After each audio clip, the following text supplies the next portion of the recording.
Been बजा रहा है, चुनाव आयोग बीन बजा रहा है सत्ताधीश के कहने पर, और डमरू लेकर के तांडव करते हुए साहिब नाच रहे हैं। साहिब का ये तांडव कितना पसंद आपको आया, कितना नहीं, ये बताइएगा जरूर दोस्तों।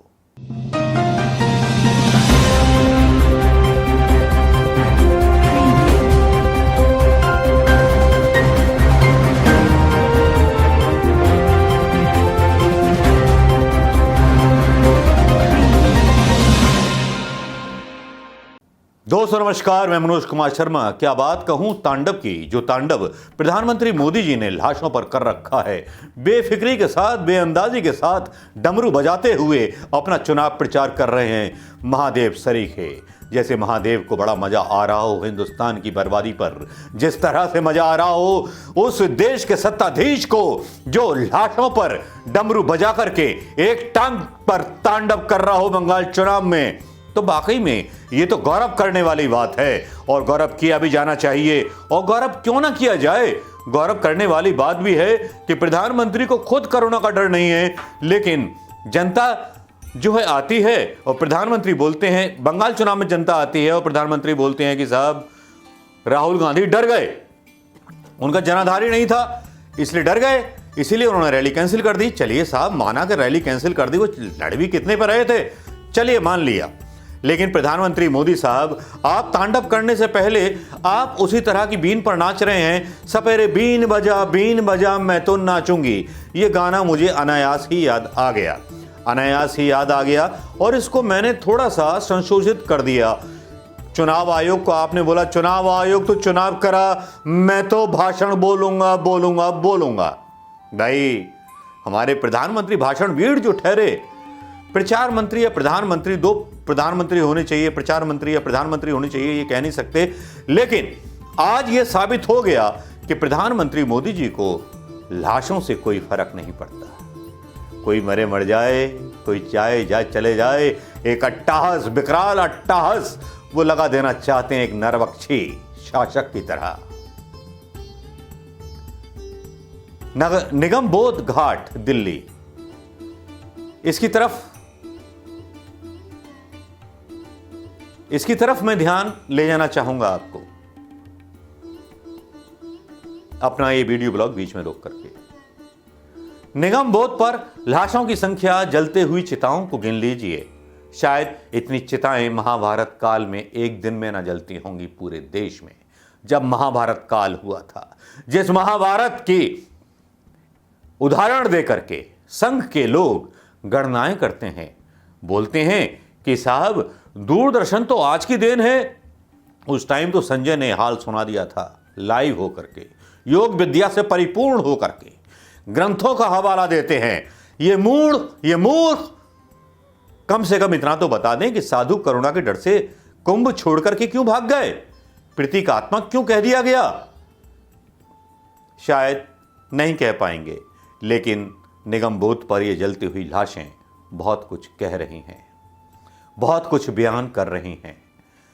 किसी की चित्कार, किसी के परिवार वालों का रोना शायद कानों तक ना पहुंचा होगा, और पहुंचेगा भी क्यों, क्योंकि भगवान हर हर मोदी तांडव में जो व्यस्त हैं। तांडव उन्हें करना है शमशान घाट में और चुनाव प्रचार करना है। मैं तो नाचूंगी, चुनाव आयोग को बोल दिया गया, बस तू बीन बजा, तू जहां बोलेगा मैं नाचूंगा। और इस तरह से तांडव करते हुए नाच रहे हैं हमारे प्रधानमंत्री साहिब। मेरी टिप्पणी को दिल पे मत लीजिएगा प्रधानमंत्री मोदी जी, क्योंकि ऐसा वीर साहसी व्यक्ति मैंने पहली बार देखा है। ऐसा वीर साहसी व्यक्ति सेनापति अमित शाह के रूप में देखा है, जिनको कोरोना का डर ही नहीं है। वाह, सैल्यूट।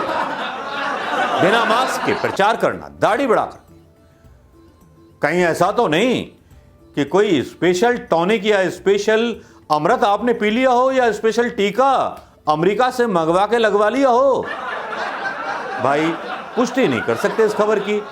हो भी सकता है कि स्पेशल टीका आपने लगवाया हो और सारे लोगों को फुद्दू बना दिया हो कि मैंने कोवैक्सीन लगवा ली। क्या कह सकते हैं, इतना निडर होना आपका शंका के दायरे में घेरता है। लेकिन इस बीच दूसरी एक खबर आती है। आपने शौक लगा दिए हैं अपने भारतीय जनता पार्टी कार्यकर्ताओं को। इंदौर में ऑक्सीजन की सप्लाई आती है तो उस पर भी पूजा होती है, यानी कि लोगों को जरूरत है ऑक्सीजन की और वहां 2 घंटे टैंकर रोक के रखा जाता है बल्ले वाले लौंडे के द्वारा, यानी कैलाश विजयवर्गीय के लौंडे आकाश विजयवर्गीय के द्वारा। मतलब पूरा उसका पहले हवन ववन होता। अगर हवन ववन होता तो कोरोना भाग जाता। टैंकर ऑक्सीजन का पहुंचाना चाहिए था लेकिन नहीं पहुंचा। अब साहब एक अलग दास्तान सुनिए। यह अलग दास्तान है एमपी गजब है, अजब है। इनके लोगों को सेल्फी की आदत जो पड़ गई है। प्रधानमंत्री मोदी ने जब से सेल्फी खींचना शुरू किया है तब से लोगों को लाशों पर सेल्फी खींचना आ गया है।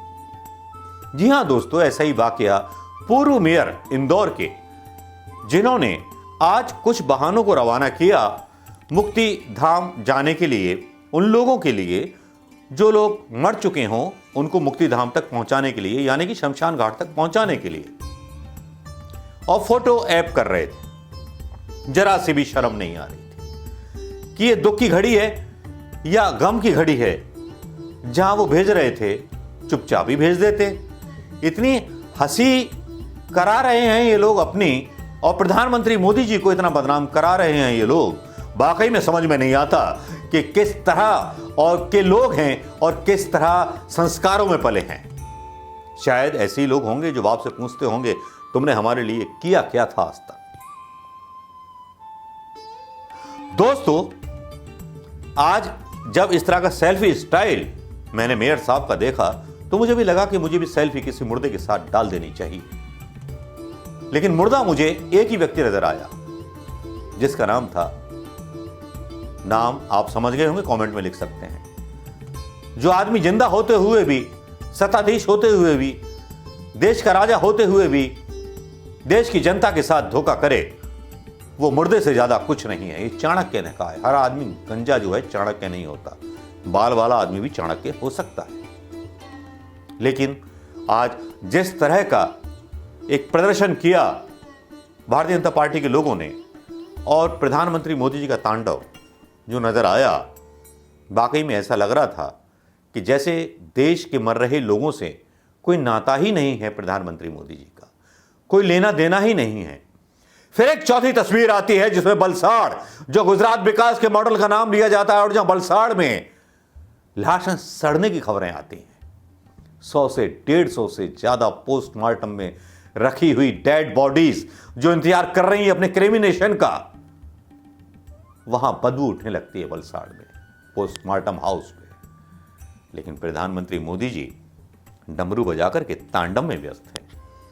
तांडव करना है क्योंकि पूरे भारत समेत बांग्लादेश, लंका, पाकिस्तान, हर जगह चुनाव जो लड़ना है। कौन गुजरात का आदमी, कौन गुजराती लोग, अरे ये वोट लेने के काम आते थे। इन्होंने वोट दिया, हमने इनको पैसा दिया। यही तो सबसे बड़ी विडंबना है हिंदुस्तान की उस जनता की जिसको पैसे देकर के वोट खरीदे जाते हैं, व्यापार मंडलों के अध्यक्ष की जिनको पैसे देकर के वोट खरीदे जाते हैं। अब कौन इनको देखेगा, कौन इनके ऊपर न्याय करेगा?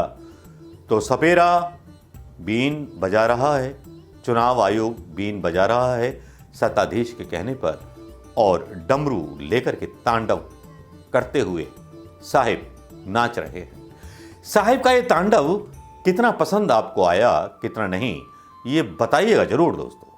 नमस्कार, जय हिंद। और वीडियो थोड़ा दिल पे लगा हो तो शेयर करना मत भूलिएगा। याद कर लीजिएगा कि किस तरह से ऑक्सीजन की सप्लाई को 2 घंटे बाधित रखा गया, किस तरह से मुक्ति धाम पर टैंकर रवाना किए गए। लग रहा है कि कोरोना का काल नहीं चल रहा, कोरोना का गम नहीं चल रहा, कोरोना की चिताएं नहीं जल रही।